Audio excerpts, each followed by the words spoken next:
Expensive dust-up for Troy Mercanti. The one-time coffin cheater turned Fink, current elder statesman for the Mongols bikie gang, has been fined for fighting.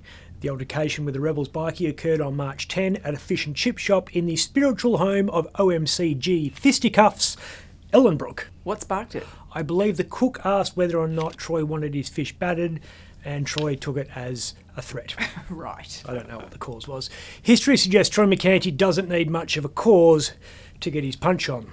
He was handed the fine in the spiritual home of OMCG Justice, the Midland Magistrates Court. And not one to let an advertising opportunity go begging, he walked out wearing a t-shirt that might be considered a little inflammatory. That's a Mongol's boot crushing a rebel's skull. What's that writing? RFKN state, that stands for our f***ing state. Subtle. Mercanti has many character traits, subtlety is not one of them. It's not the first time he's used fashion to make his point. That dig at WA Attorney General John Quigley was never going to cause major ongoing problems. The Rebels t-shirt might. It's a nod to the Mongols' opinion of Australia's biggest bikie gang.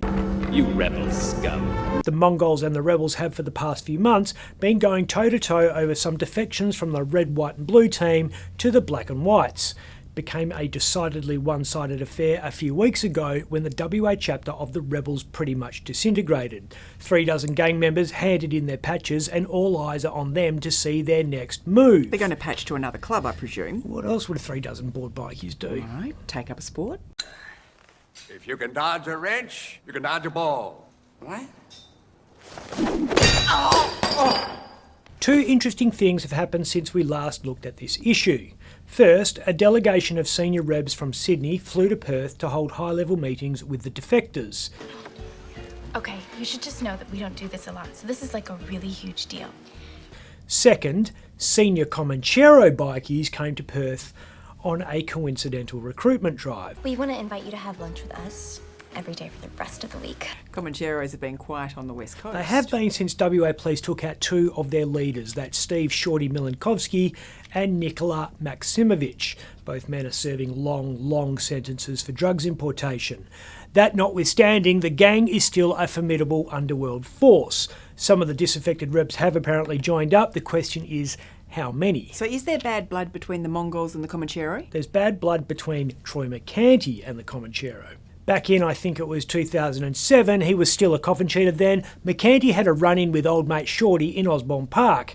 There was also a rumour at the time that Comachero commander Mick Howie ended up running for his life after gunfire erupted at a Sydney restaurant during a sit-down between the Finks and the Commos. That meeting was apparently brokered by Mercanti, who became a Fink after the cheaters turfed him out when they found out their gang was in the firing line because of his side hustle with Howie's much bigger, more powerful gang. Lunch invites sound dangerous. Even picking up some snapper and squid rings can end in trouble for Troy Mercanti.